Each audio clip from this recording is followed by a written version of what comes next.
Jeannie, totoo ba itong sinasabi nito? Ha? Ikaw naman kasi eh. Sinabi ko na sa'yo na hindi pa ako ready. Ang kulit mo, kaya umuon ako dyan sa panliligaw mo. Jeannie, lahat ginawa ko para sa'yo. Lahat ng homeworks mo, projects mo, ginawa ko para sa'yo. Tapos ano, pagpapalit mo ako? Pinilit pa kita gawin yung mga assignments ko, ha? Kung makasumbat ka naman.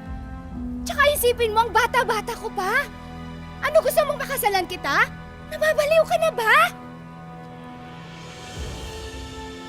Sama mo? Sama mo! Hoy! Umalis ka. Baliw ka!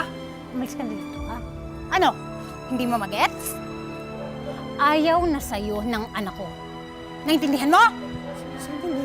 Alis! Nanggugulo ka na lang eh! Alis! Babalik dito!